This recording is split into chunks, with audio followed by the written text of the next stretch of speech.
Greetings, and I want to thank you for joining us for another episode of the Fire Officer Trust webinars and podcasts.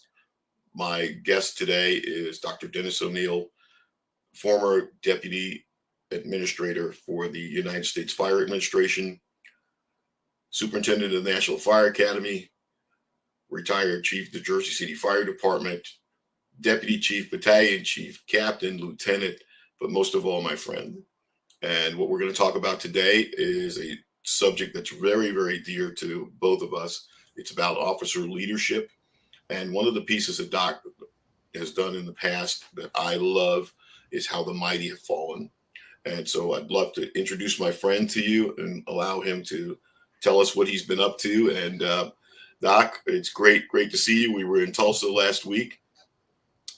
We had an opportunity to share a lot of information with a bunch of people. But always, I saw you in all the clusters and people coming to you for advice. And, I was ear hustling a little bit. And I'm like, when do I get my turn? And I thought about it. I said, I've had you for 39 years. So I've been fortunate. So I waited my turn. I figured we'd get back and get you on board. I know you, but I would love for you to tell folks who you are, where you came from, where you've been, and what you're doing now. And so I turned it over to my friend, and I'm going to actually quiet myself out. Thanks, John. John, I think probably the secret is going to be out that you and I worked together. I was your captain. And one of my stellar experiences in the Jersey City Fire Department, and I'm not blowing smoke here, was working with you. I learned so much. But, even that connection goes closer that you and my cousin went to high school together. There's a bunch of folks, John Grasso out of FDNY, also went to high school at the same time in the same school. But so I came home from the Army. My dad was on the job, wanted me to fill out an application, and I did.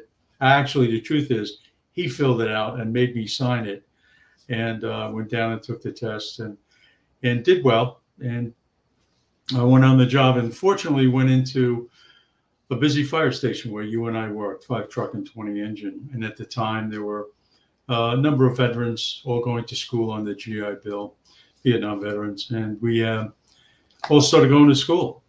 We were getting $400 a month tax-free, which was easier than working a second job. And so I studied and kept going to school. When the opportunities came up for promotion, I took those opportunities.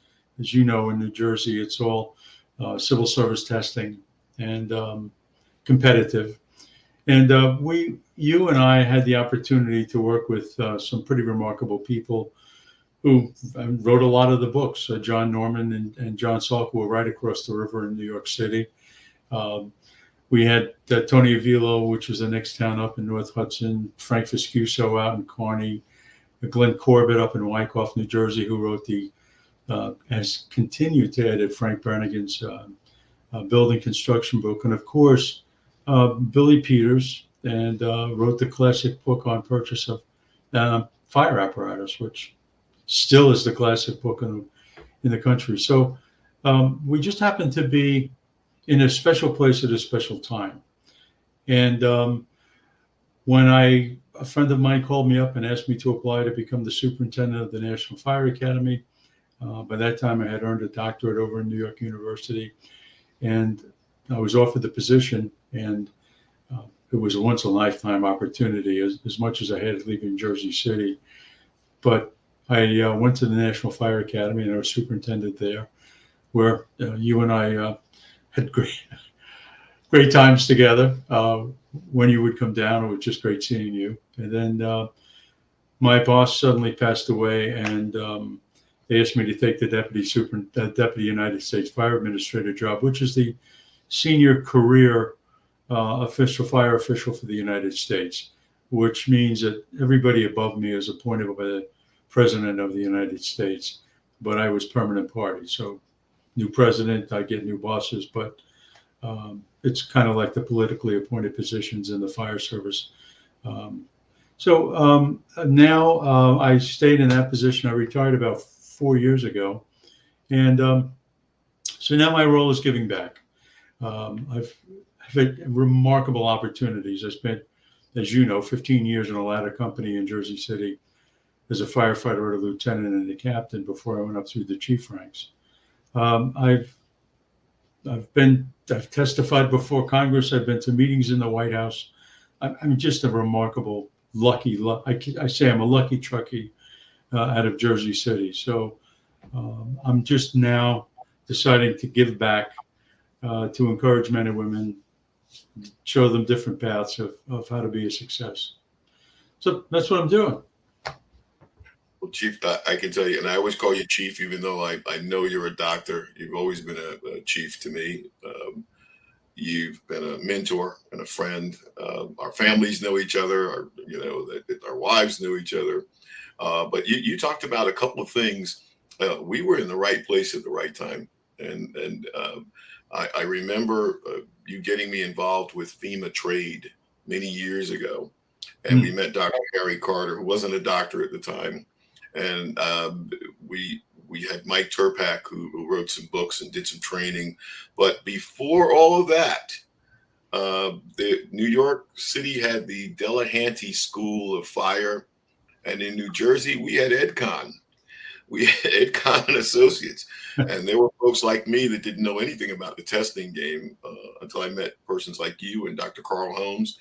Didn't know anything about what the scope and what the responsibilities or even the dimensions.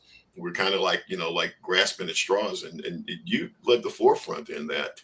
Along with your brother Brian, who I continue to see, who's still doing some amazing emergency management work. So you say that you're starting to give back, but you've always given. As far as I've ever seen and known, you've always given, and I'm a beneficiary of that, and I greatly appreciate it. And you kind of told me and led us into how you were voluntold to join the fire department.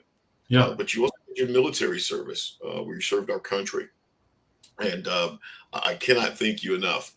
But I understand how you came into the job, but what made you decide to be an officer? What made you decide to take the next level up? There were a couple of reasons, John. I can give you the pecuniary ones where I realized very early on that I was going to do we worked a 42-hour work week in Jersey City, 24 on, 72 off. But when I went on, it was 10s and 14s. But I realized that I was going to do the same 42 hours that the captain was, or the lieutenant was, and the chief was. And the only determination was how much money you got paid for those 42 hours. The second reason was that there were excellent officers, but every once in a while you'd run across one or two that weren't so excellent. And I said, I can do this job a lot better than they can, I believed. And I tried. And that was it. And then when we were testing, as you know, in Jersey City, you got pulled off the list according to your mark on the test. And I knew how to take tests. So my marks were fairly high. And, after a while, people expect you to progress up those ranks. And both of us did. You did, and I did. And what that pressure, not pressure, but that expectation is going to be with the folks that you worked with. Oh, no, it was pressure.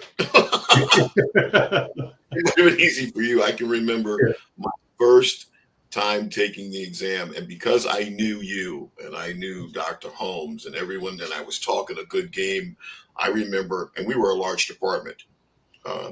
There were 378 or 79 folks that took the exam, and my first exam, I came out 376. And at that time, then we were working 24-hour shifts, and the list came out that morning.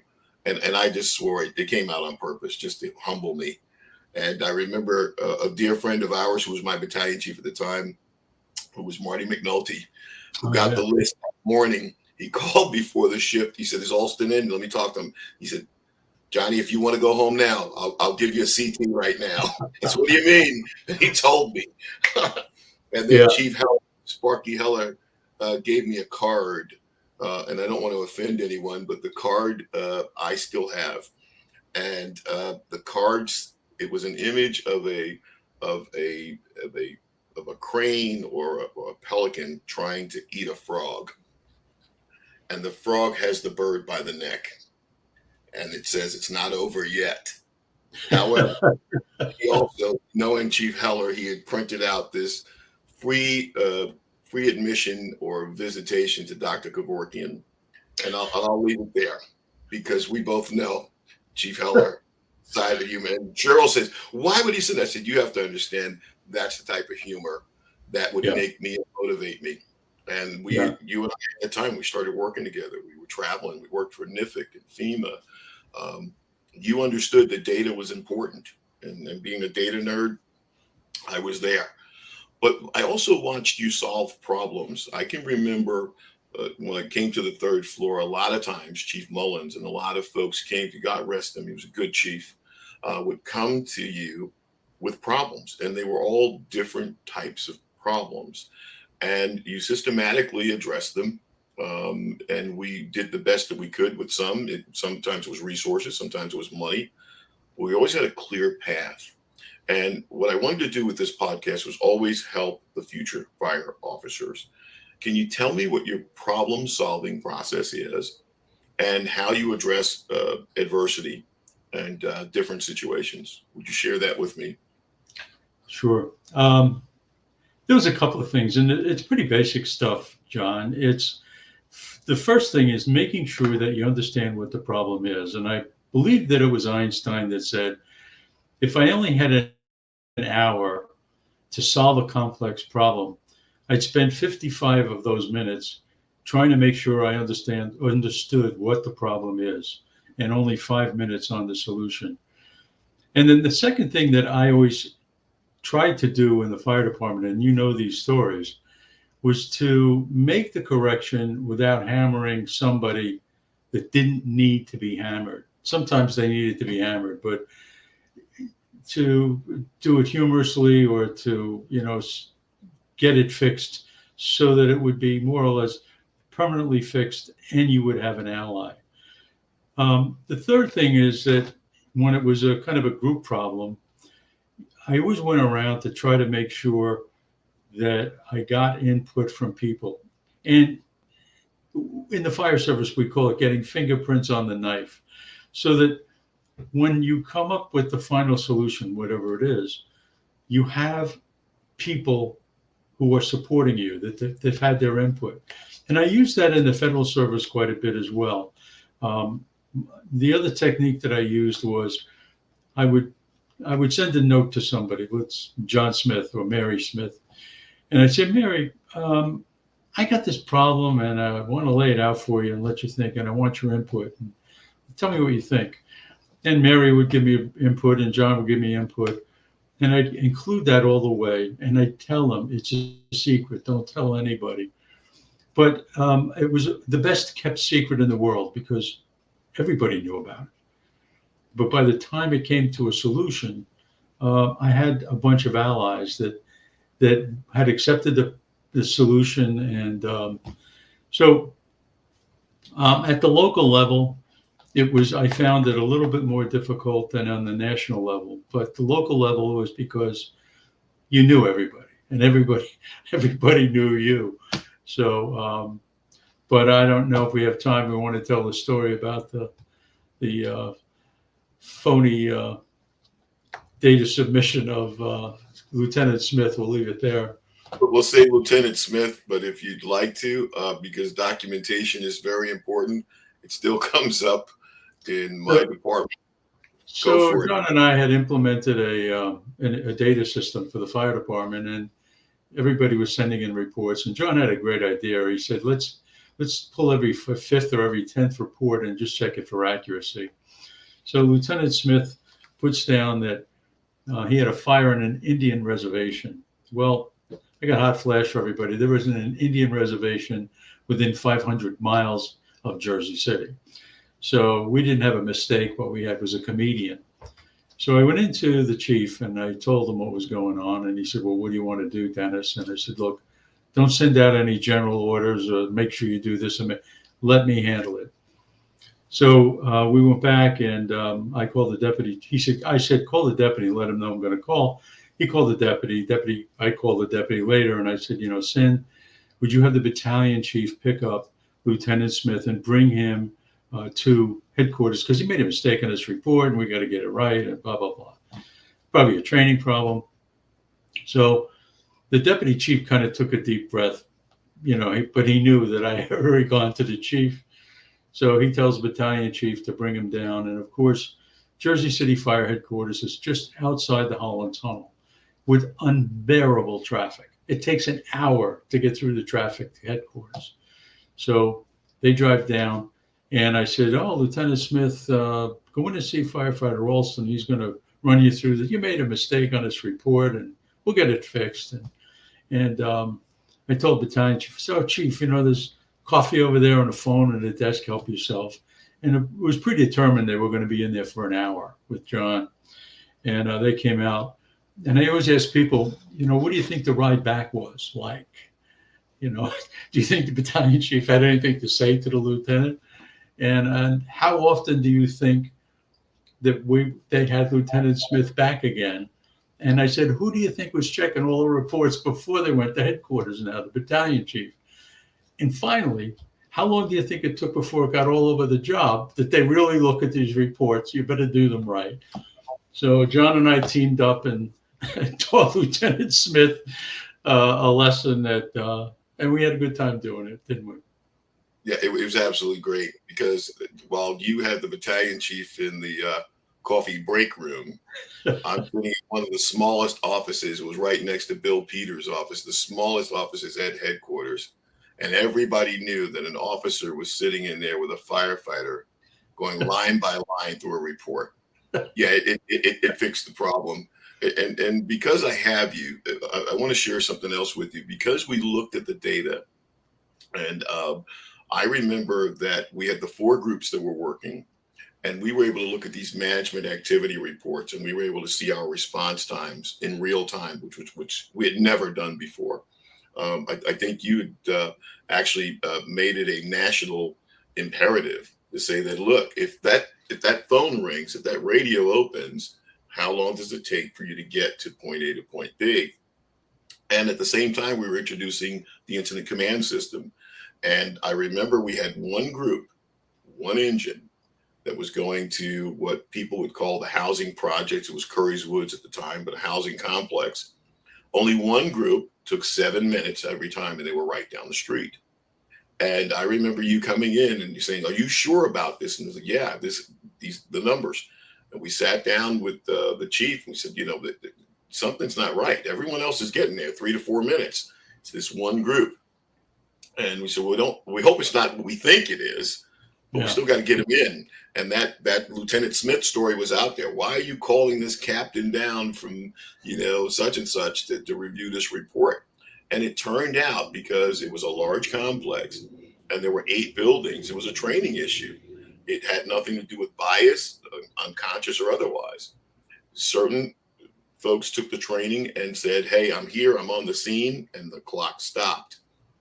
But others wanted to not only find the building, but find the floor, find the situation before they opened up the radio. Right. And we sat back and you and I sat there and we said, this is really good stuff. I mean, I don't understand why. I get why people don't want to come down to headquarters for an hour. I get that part. But we're on to something here. We're on to either training, programs, behavior, bias, or the system. And that had me hooked, Doc. So yeah. I don't want to digress. This was good stuff. So you told me your problem solving process. Can you tell me one of the greatest challenges that you had that you're willing to share, and how did you address it? Yeah. Probably the greatest challenge that I faced, and the story, John, was we had a multiple alarm fire in Jersey City, and a very, very long story made short. Actually, it was only 4 minutes and 6 seconds. I gave 2 firefighters an order. They were both killed. One of them, Walter Milne, a friend of ours, was successfully resuscitated. But another very good friend of ours, Carlos Negron, succumbed to his injuries. And unfortunately, his 16-year-old son saw his father get killed. there's a whole story that I do about it. I call it 4 minutes and 6 seconds. The incident commander at a line of duty death. And that's all that it took, 4 minutes and 6 seconds. But the challenges that I faced were emotional and for a long time. The first thing is just you had to go to the wake and you had to go to the funeral. And you had to face this family, knowing full well that you had given them the order. And then afterwards, you're going to be dealing with the firefighters that were at the scene who were now coming to you. I call it putting rocks in your knapsack, dumping emotional pain on you, their emotional pain on you, which as the boss, you've got to take, you've got to understand, you've got to help them. And you're steering them at that time to assistance when you could. It wasn't like it is today, of course. And then the depositions where, I tell people, you got to understand that the attorneys that represent the fire department did not graduate first in their class from Harvard Law School. Okay. They're good people, hardworking people, but they're going to handle this lawsuit with the fire department. And then next week, they're going to be dealing with an appeal in the building department on the code violation. And the following week, they're going to be dealing with a discrimination case in the plumbing department. That's what they do. And of course, the attorneys representing the family are looking for to find the things that you did wrong, or find chinks in your armor or where you were weak, and they're doing their job. And then so it was just an endurance of about a year of dealing with that. And it just seemed every time I turned around, I had to think first, how am I going to help Carlos's family? What am I, make sure that I don't say or do anything to threaten their benefits. I have to protect the department and the other firefighters that were there. So it was the biggest challenge I think I'd ever faced. The other stuff, I've been. I tell people the first time I went to a meeting in the White House, I was going down from Emmitsburg, so I left early because traffic in D.C. it could either take you an hour or 4 hours. It's just one of those places. So when I got to the White House and they check you in and do all this stuff and give you a badge, and they take me down to the basement of the White House where the Situation Room is. And that's the paneled room where sometimes you see the picture of everybody huddled around the table looking at a screen.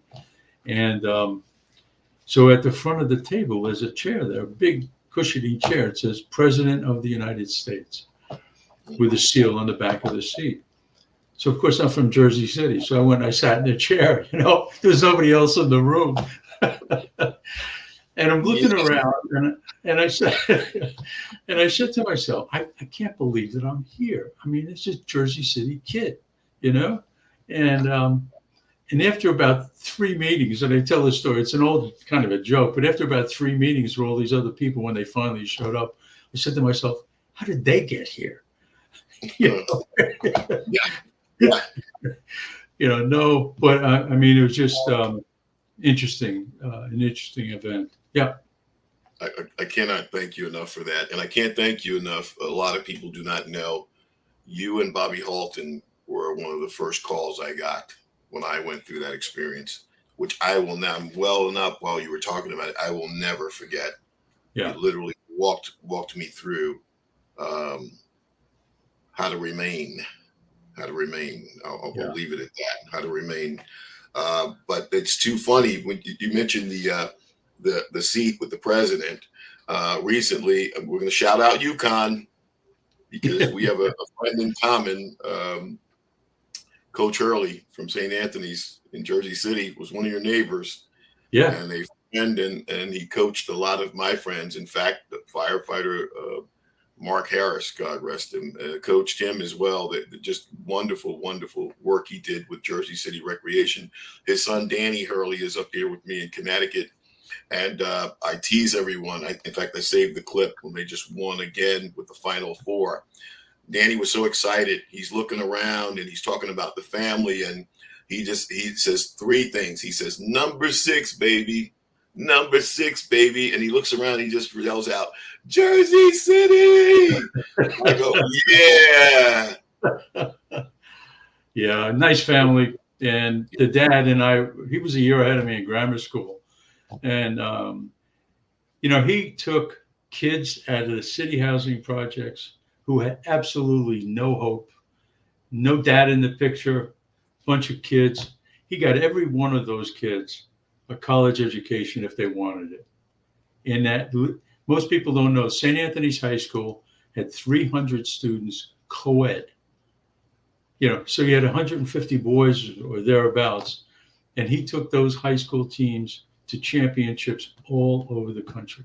And one of the only, I think there's only 3 high school basketball coaches in the Basketball Hall of Fame up in Massachusetts. Great guy. Correct. And good family. Absolutely correct. Absolutely correct.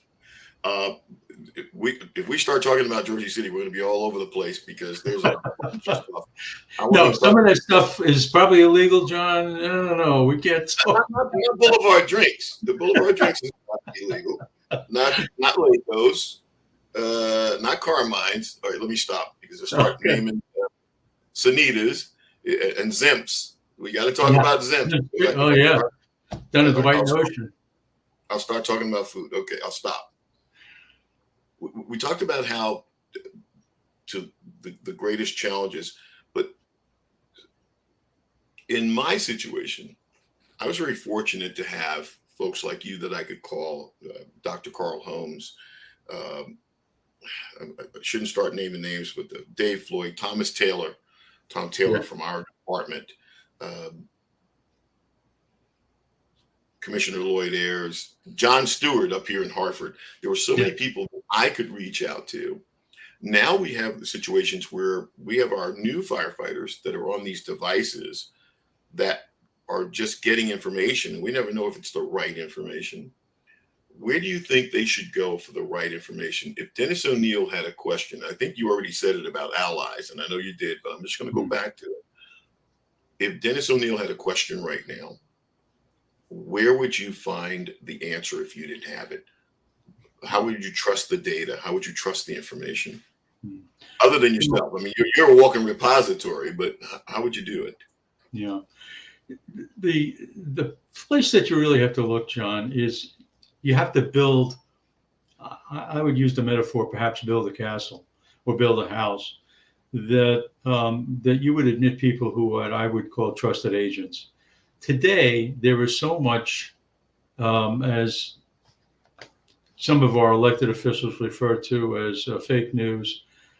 It's almost like you cannot believe what you read or hear in the media. And it's not because of the media. It's just that there's so much media that you can't sort it out. And then there's the one-offs. I use the metaphor or the story a little bit about, somebody says, well, my uncle had cancer in 3 places and he went to Mexico and he ate M&Ms and he was cured. And that becomes the truth. And, just the science doesn't support that. So what I would do, rather than be a critic about what's going on in the world and rather be a critic of the young firefighters, let me turn it around and make a suggestion. There are plenty of opportunities. Every state has state conferences for fire chiefs and firefighters. There are national conferences that you and I speak at all of the time, and don't ever miss a John Alston seminar, ever. But you go to them and you will meet not only speakers that you can go up and just talk to them, but you'll meet other interested, educated, trained firefighters and fire officers upon whom you can trust, and you build relationships. Now, in the process of building those relationships, you're going to realize that some people are just not your cup of tea, and you take them off your list. But you're going to find a sufficient number of firefighters and fire officers that you will admit to your house or your castle of body of knowledge. And before I go too much further, I want to say this. There is no one in the fire service that I've ever met, no one, who thinks that they're on a pedestal, who won't sit down with you and answer your questions. You think, Billy Goldfed or John Norman, John Sokol, go up and talk to them. Tell them you're a firefighter and you have a question, and you will be the most focused, or they will find you to be the most important person in that amount of time, 5 minutes or 10 minutes, however you want to talk to them. But don't ever feel that there's some sort of status between you and them. Go up and talk to them. And you go to John's seminars, walk up and talk to him. You'll find out what I'm talking about. Come and talk to me. You'll find out what I'm talking about. I don't care if you came on the fire department 3 weeks ago.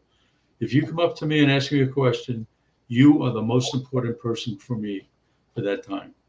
And I saw that this week, Doc. That's why I mentioned it early. I mean, how long have you been in the fire service? There were still young officers, senior officers, retired officers that walked up, and you spent the time with them. Remember, I would just run by and tap you on the shoulder. There were clusters, there were one-on-ones. I learned that from you and Dr. Holmes and my mentors, that you have to be available, because that's how we learned. Yeah, that's great. But this is a great foundation. I know you've got a program that I love. I brought you up here to Connecticut to present it because what I'm finding, not only as an officer, because I'm always going to be that company officer, but as the fire chief, there are times where we run afoul of our oath. Sometimes we fall short. Sometimes it's we miss the mark. And you have a course, you have several of them about reputation management and the like, but one that you did is How the Mighty Have Fallen.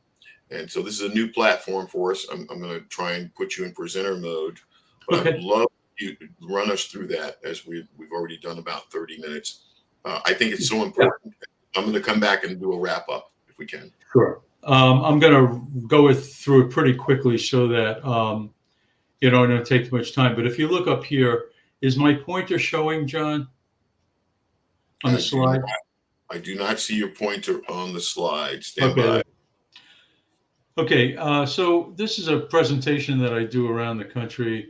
It's a pretty, I'm going to go through it a little quicker than I usually do. But these are all people that have gone, become very, very into high positions in the government or in sports or in notoriety in some cases. But they all fall. And Bernie Kerik used to be the police commissioner in New York City, is now a felon. Congressman Santos lied his way into the Congress and was thrown out. Michael Cohen is in the headlines, of course. A-Rod denied for a number of years that he was taking performance-enhancing drugs and then kind of got caught. Harvey Weinstein was a very, very powerful movie producer and is now in prison. Bernie Madoff committed suicide, but he defrauded a number of people around the world for millions, billions of dollars. Martha Stewart, who does just about everything, went away for about 8 months for lying to the FBI about inside trading on stocks.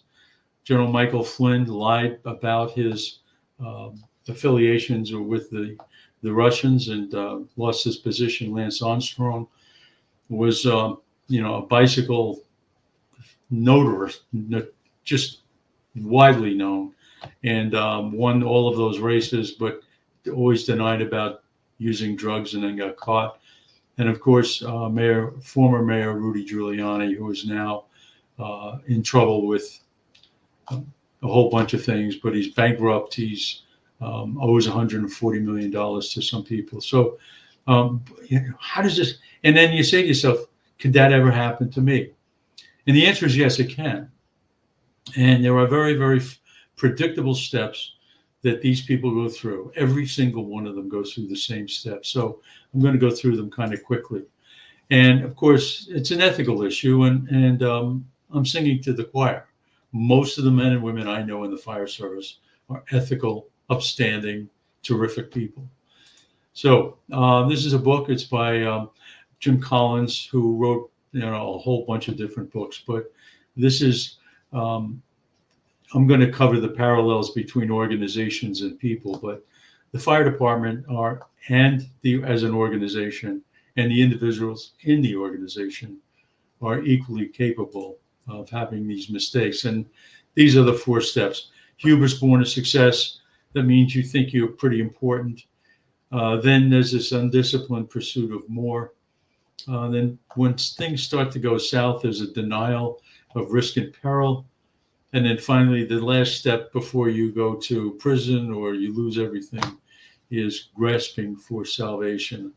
And you can watch this happen in the headlines just about every week. So let's talk about this hubris born of success. I have a hot flash for all of us, and all of us are lucky.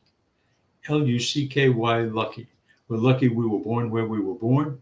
We're lucky we were born when we were born. We're lucky we had the parents or the guardians that we had opportunities in terms of education, that we ate every day, that we had a roof over our heads. Again, you only have to look at the news to realize that you could have been born someplace else under different circumstances. So you understand first and foremost that you're lucky. But the people who fail think that they're special. They think that they got pixie dust sprinkled on them, whatever you want to call it, but that they are just a cut above everybody else. The second thing in terms of organizations, talk about the flywheel. And of course, a flywheel does the same thing over and over and over and over again. And if we were to talk about what's the flywheel in the fire service, it's service to the public. No matter what they call us up, what problem they give us, we're out there to help them. But sometimes organizations say, okay, we're doing this, okay, let's do that, okay, let's try this, let's expand here. And there's plenty of examples of that. In another way of saying that, what are we going to do next replaces the concept of why are we going to do this next thing. So what replaces why? After a while, there's a decline in learning in these people or in these organizations where not only do they think they're special, but they think they know it all. All right. I don't need to know anymore. I studied all that. I'm up there, and the reason that I'm at the top of the heap, the reason that our organization is going so well is because I'm so smart. So I don't need to learn anymore. And then finally, and again, I'll repeat this, they discount the role of luck. You know, everybody looks at, you name the people. There's a million of them out there. But all of them are lucky. None of them are any smarter, or maybe a few degrees smarter, but not much smarter. And but they just happen to be at the right place at the right time and made the right choices. So that's the first thing. You know, these people that think they're special. All right. Now the second piece of this is an example. I don't know if this is going to work. I'm going to try this, but this is a police officer returning from a community assist program, and I call it the 4-second career-ending move, CEM. And no, it's not going to go. The video is not going to run. All right. So the next step is what they call the next step in the stages of decline is the undisciplined pursuit of more. All right. They're going to keep going. We're going to expand. We're going to do this. We're going to do that. And that there's this unsustainable quest for growth. They confuse big with great. And the story I like to tell is that a store that sells everything. You go in, it sells health and beauty aids, it sells children's clothing, adult clothing, it sells hardware, it sells electronics, and everybody says Walmart. Well, the first store to do that was a store called James Way. And James Way was building out all over the place. And they weren't building fast enough for their boss. And what he did was he bought another company called Zayres, Zayres, Zayres. And it was like the proverbial snake swallowing the pig. And they went out of business. And this guy that nobody knew down in Arkansas named Sam Walton went up and bought all these empty stores and started Walmart and did not make that mistake. Walmart Their flywheel is low prices, all the stuff in the store, that kind of stuff. Another stage of decline is when the organization or the individual jumps from project to project. What's next? So you can see it in people sometimes. They say, well, right now I'm working for XYZ company, but now I'm going to start my own business and I'm going to do this and I'm going to take a graduate course. They're just kind of all over the place. As companies get bigger, as organizations get bigger, there's a declining proportion of the right people in the key seats. And you'll see this in government often. And this is how and when it happens. When someone is elected to office, a mayor, a governor, a president, they have people that they want to position in the government because they know them or they're competent people. And they have to make a choice. Often they have to make a choice between what I call loyalty versus competence.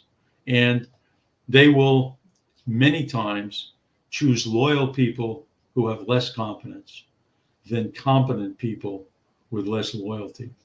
And it's never perfect. You're never going to get the perfect balance. But you need to make sure that if you're in that position, hiring people that will sit down and look you in the eye and tell you you're wrong. And those are the competent people. If they have the courage to sit down and tell you they're wrong, they're also loyal people. They're the ones that you want working with you. If you hire completely loyal people, they're going to be your pallbearers because they don't have the competence to know when things are going south. So for whatever it's worth, try to get the right balance between loyalty and competence. After a while in a bigger organization, instead of discipline or focusing on the problem, what they do is they build a bureaucracy and they start making rules. And I can go into any fire station in America, knock on the door, introduce myself to the lieutenant, ask the lieutenant if I can see the rule book, take the rule book, fan the pages, point to a rule, and the lieutenant will be able to give me the name of the person that made that rule. Okay. Don't make sure that you have an organization that has, rules. There's no question about that, but not so many rules that you're tying people's hands. And then finally, this undisciplined pursuit of more includes personal interests placed above organizational interests. And that's when you see privilege, the special parking spaces, the corner office, the big desk, that other people don't have. And very simple things, eating meals out, very expensive meals, flying first class, company car that's more than a company car, those kinds of things. People are going to look at that as, again, that I'm special, which brings us now to our third element. And that element is going to be when things start to go south, all right? And they start to deny that there's any risk or any peril. They start to amplify the positive. They discount the negative. They'll say things like, oh, we're hitting a bad quarter in the economy, or we got a bad mayor, or the union's giving me a hard time. They start making big bets and bold goals. We're going to do this. We got a new strategic plan. We're going to hire a new chief executive officer. We've got a new budget process. These big promises. They start taking risks based on ambiguous data. The data may be telling them, they're not too sure, but they're just going to take this scintilla, this one thing or two things in the data, and they're going to base their decisions on those one or two things.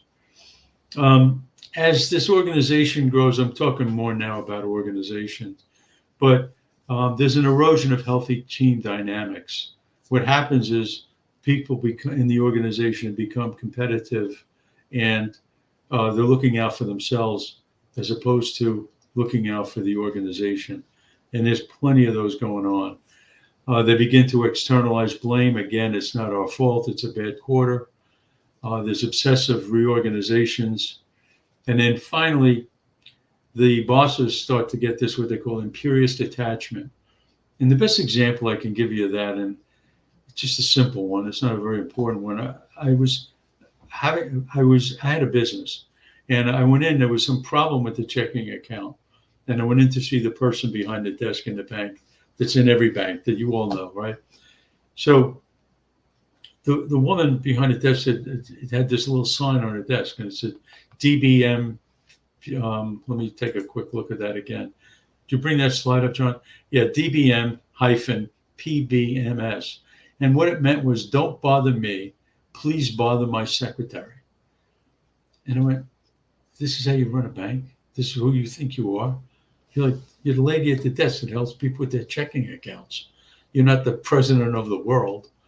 And I took my money out of that bank if that's what's going on. But please make sure you don't tell me what that bank is, because no, I wouldn't dare. I'm kidding, but I've seen those signs, Doc. Yeah. Today's not your day. Yeah. So if you want to see this stuff going on right now, the denial of risk and peril, look at what's going on with Boeing and how they're handling their issue with problems with the Boeing airplanes. Now, in my personal opinion, they're doing a pretty good job of dealing with the problems and handling the PR pieces of the problems. But if you go back to the beginning, where they were denying that the automatic pilots and the aerodynamics of the plane, it was a automatic pilot element that was crashing those two 737s, the MAX 9s. And they said, no, it's not it, it's the pilots. And they fired the president of the company, and they started bringing in. But now all of these people are coming out saying, well, this subcontractor that builds this part doesn't do this, nobody checks. I think Boeing's handling it the right way, but there was years of mismanagement going on. And the exact point it happened was that when Boeing decided to hire a financial president whose focus was on quarterly profits rather than airplane quality. They were focused on profits. And maybe that's why that man was brought in to be the president, but they ignore the flywheel, which is safe airplanes, reliable airplanes. You're going to weigh in there, John. I want to jump in on this because you're really onto something, because you talked about, and I've been fortunate. I've had some great attorneys here in the city, but I know that sometimes that's not the case. As you said, they're trying to address multiple issues, as it were.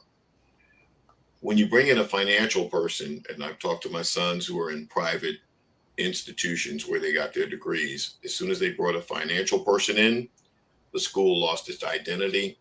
It started to lose the students. Right. As soon as they brought someone like alumni who brought the students back, they started to lose money. How do we find that balance? And I don't know if we can in this conversation, but somewhere our identity, our mission, our focus, our values, which drive everything, I believe, drive everything. That's how we were raised. Where does that lose its financial attractiveness? Where does it lose the sauce? John, I can only give you an example that I had to use in federal service.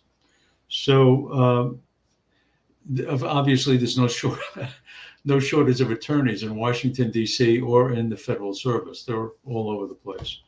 And so we had an attorney assigned to us in the fire administration.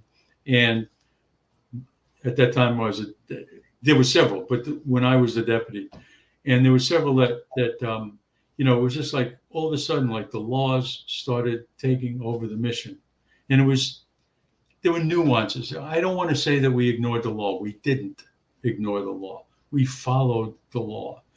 But the law became the predominant focus as to how we would run the organization. And I don't know, it was one day I realized this isn't working out. So I sat down with the attorney. I said, look, I value you for your education and your experience.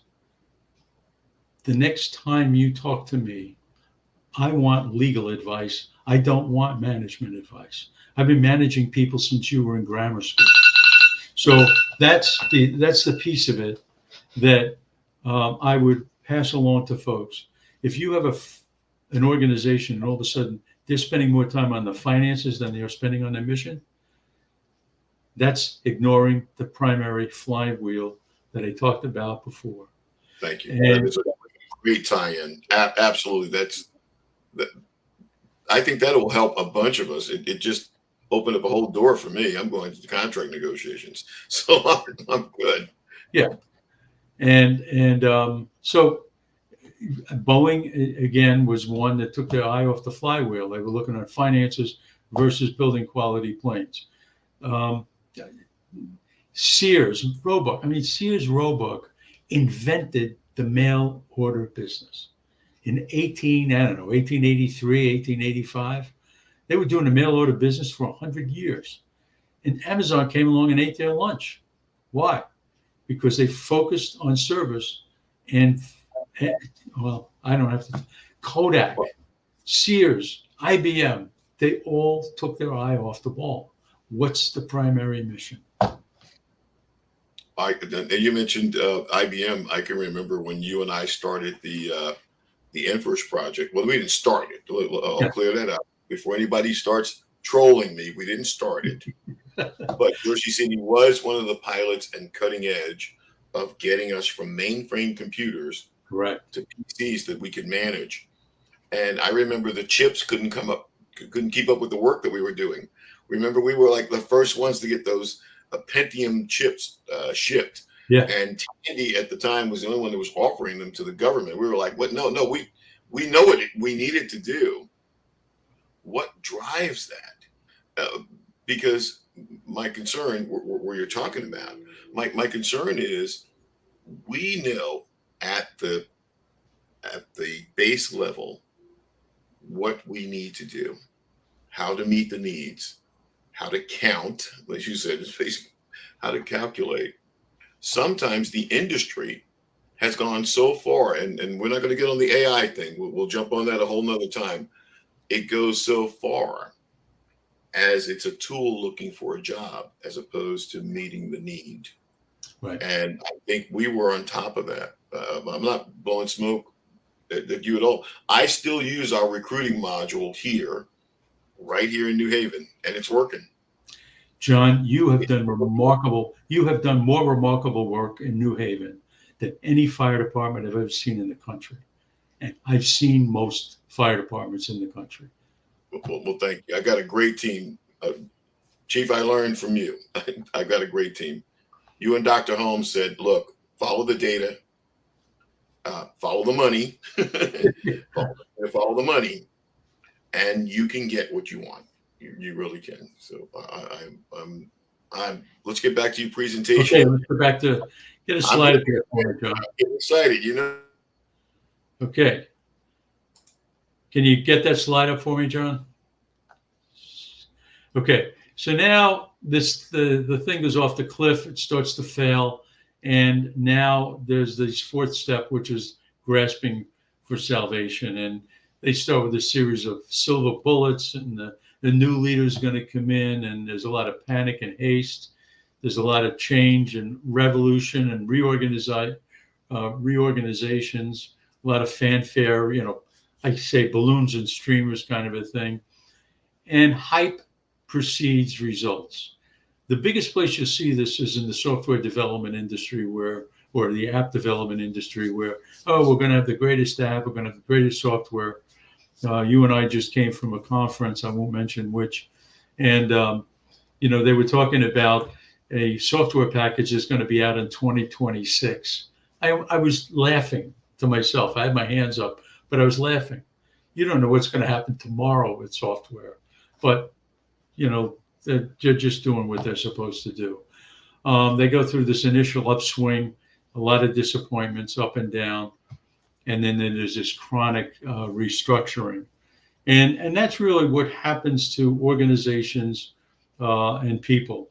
Now, the difference between people and organizations is that this grasping for salvation piece, if it's an individual, they'll usually come out and say, well, I have an addiction. I'm going to the Betty Ford Clinic. I'm going, they've got some excuse, not that I'm saying this the wrong way.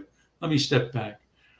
These very famous people who would never admit they had a problem now have to admit that they have a problem, and they'll go off and get rehab. And I hope that they're successful.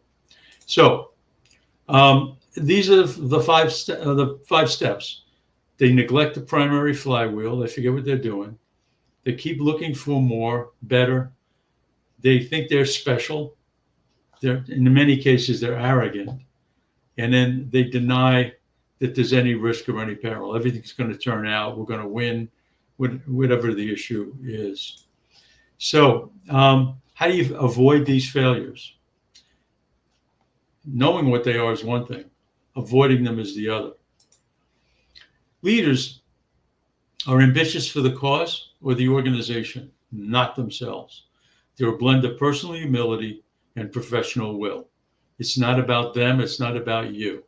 And I know it's your broadcast, John, or your podcast, John, but that's how you strike me. It's never about you. It's always about the profession, and it's always about the organization. It's always about the fire department. From the time you were a firefighter, that's the way it was with you. Now, great organizations make sure that they have the right people on the bus and the wrong people off the bus, and the right people in the right seats on the bus. And that deals with the issue of competency versus loyalty. You've got to make sure that you've got the right balance. And it's never a perfect balance, John. It's 55-45, it's 60-40, it's 50-50. It really depends. But these are people that are going to be dedicated to the organization. I'm sorry, John. Yeah, I don't want to interrupt you there, but I have to, because that's something that I've struggled with you, with every mentor that I've had. How do you know when you know? And the answer came back, you said you're not going to know. Well, yeah, sometimes you do have to take a risk. But sometimes you can have a discussion before you make a decision. And that discussion can usually come along with, you've really got to start with one side or the other. So let's start with the competency side and say, this is somebody who's super competent, but they're a wild card. They may not be reliable, or you may not be, and you just say to them, look, I'm thinking about putting you into this position. I know you're going to do a good job in the position, but if something comes up that you disagree with, or you think is going to be a problem, you need to come to me and not everybody else in the world. You don't need to throw a hand grenade. You need to come to me. And if I listen to you and you're satisfied that I've heard enough or that I've learned enough, and I still make a decision that you think is wrong, you're going to march out the door singing my song. And if you can't do that, tell me now so that I can pick somebody else for the job. Okay, so it's really, you need to set that up. And I had to do that many times, okay? Now, on the loyalty piece, you got to say to these people, look, I know you're loyal as a puppy dog, and I'm not worried about your loyalty, but you're weak in this area. You're weak in managing people. And we can do this a couple of ways. We can give you extra training, or I can mentor you, but understand that if you don't respond, I'm going to jettison you. It's just the way. So it really is a pre-conversation, a pre-decision conversation that you have with both of those people. And again, after you do it, it's not going to be perfect. I really appreciate that. I've had to have that conversation a couple of times in my position, and I understood why the person left or made their decision. But I wanted you to put that on this because I knew that learning that from you, Yeah. and I've done that, and You sometimes probably it had a works, few bad experiences. Yeah. and sometimes you end up in court. So, Oh, yeah.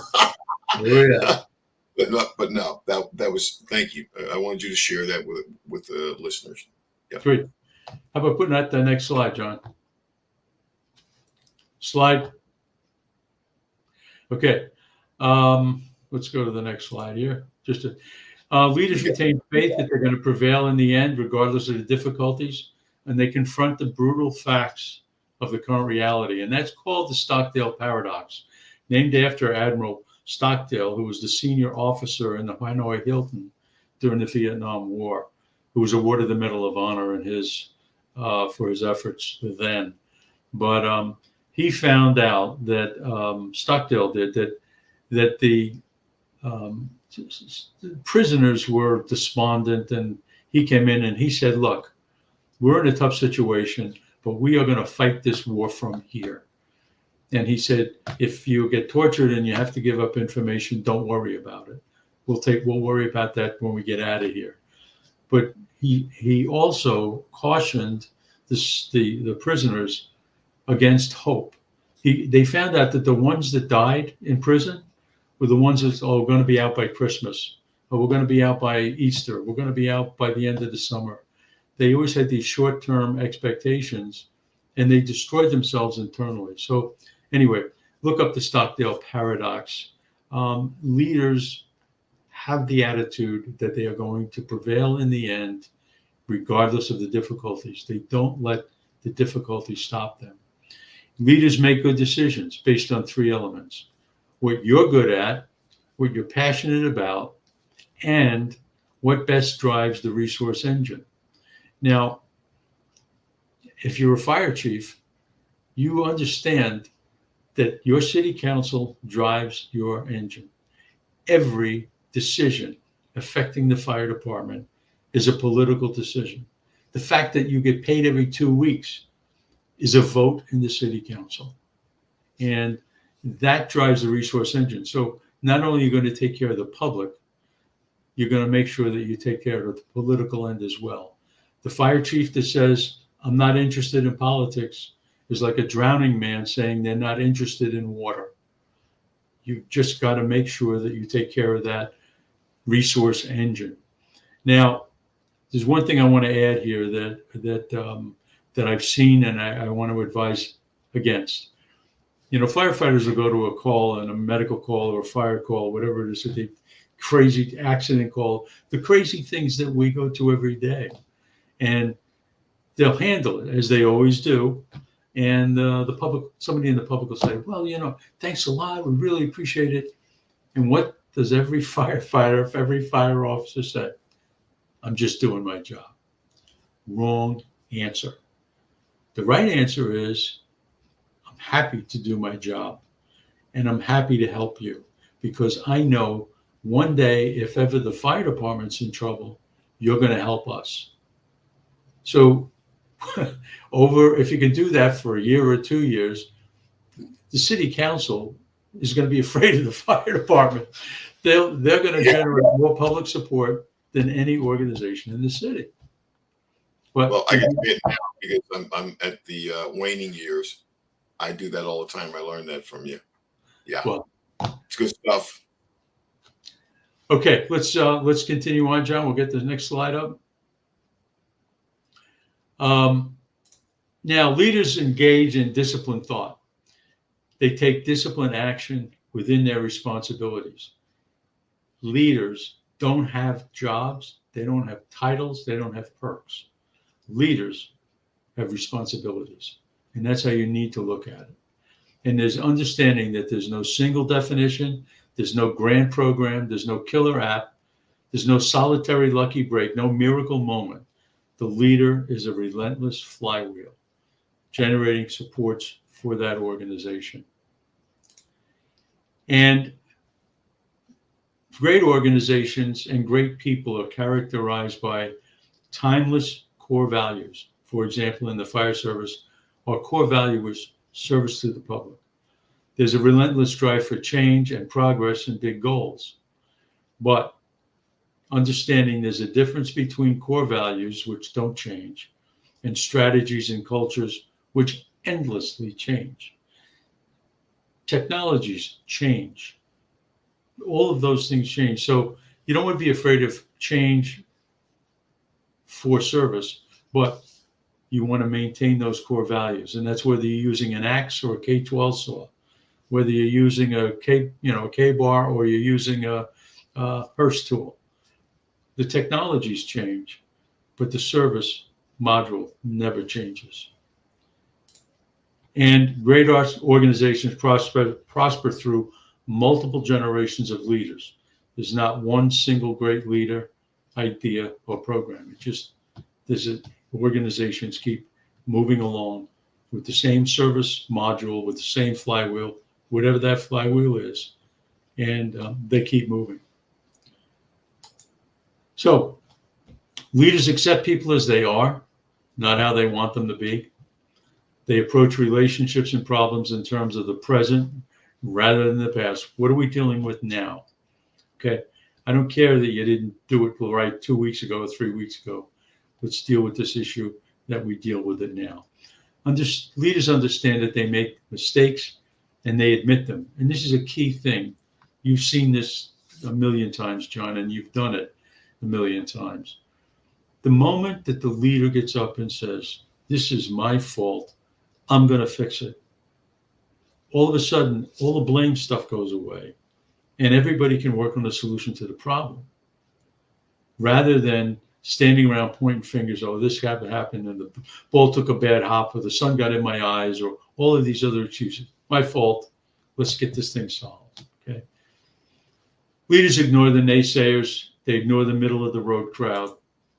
They extend the same courtesy to those who are close to them as they would a stranger or a casual acquaintance. And this is one I find interesting.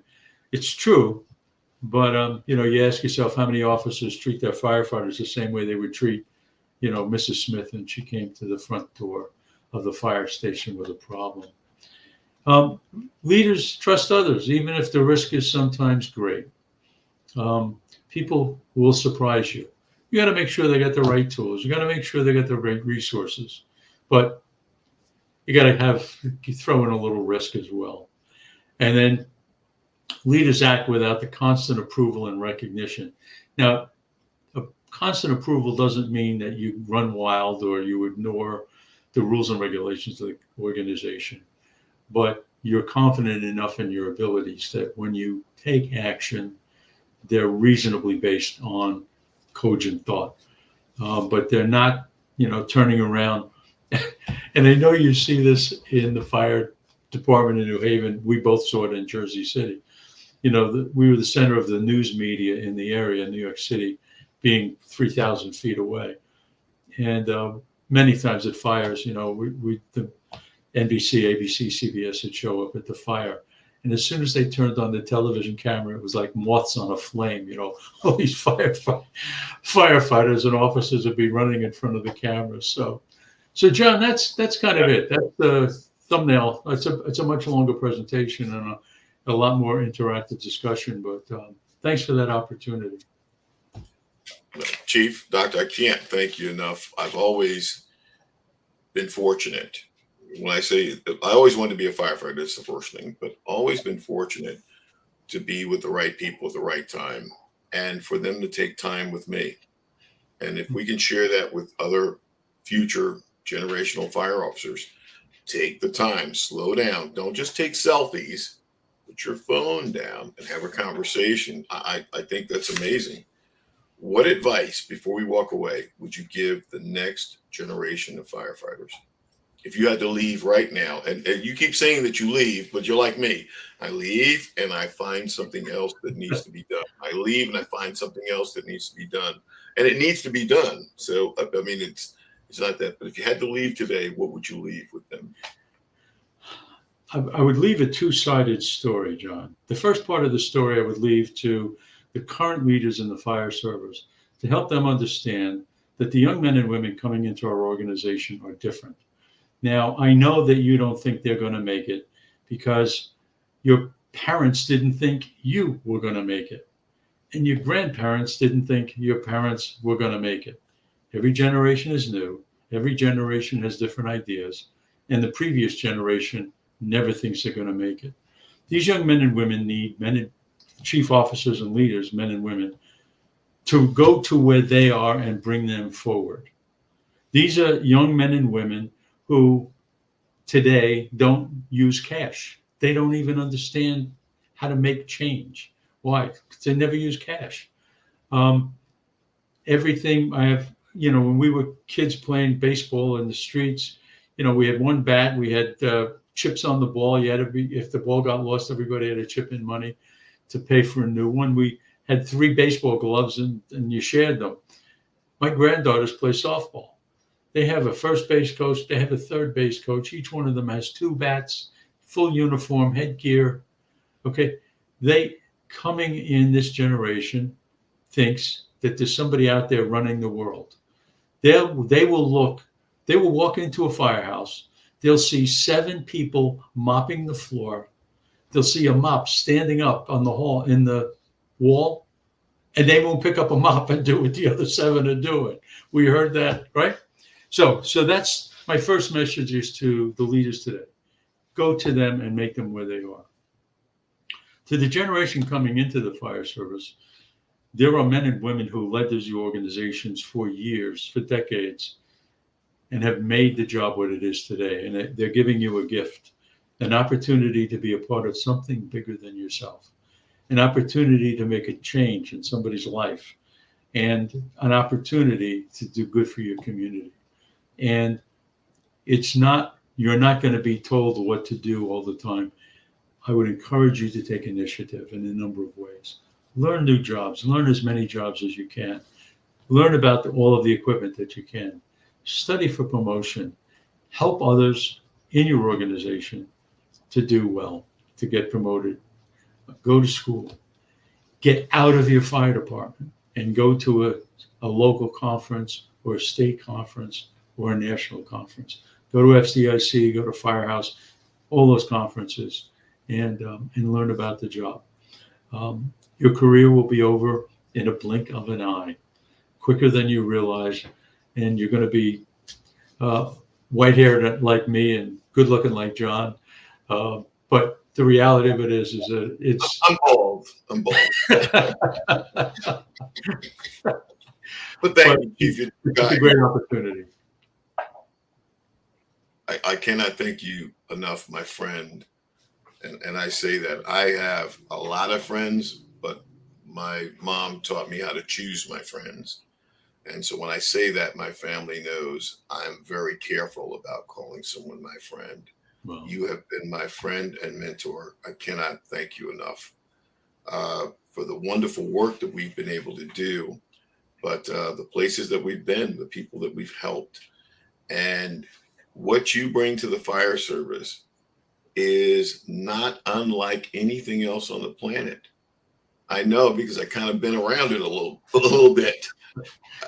I can't thank you enough, Doc. And I put in the ticker how people can get a hold of you because you're still out there. I mean, you're the only person I know that still puts their personal phone and email out there and say, call me, I can help you. And you have. I appreciate it, John. We'll say hi to Cheryl and John and Malcolm. Let them know I was saying hi. They're not boys anymore. They're men. Yeah. Yeah. And Jan and Brian and it begins with a K. Katie the nurse. Yeah. Okay, John. You be well. It's been John Alston for the Fire Officer Podcast. I cannot thank my friend and mentor, Dr. Denis Onieal. We just spent an entire 8 days in Tulsa, Oklahoma with the Metropolitan Fire Chiefs. You can hear it in my voice. I'm tired, but I knew this was important. We talked about it this week and we said, let's get it done this weekend. And so we got it done. So I'm going to take my puppy out for a little walk because if I don't, he'll chew through this microphone. You be well and expect more.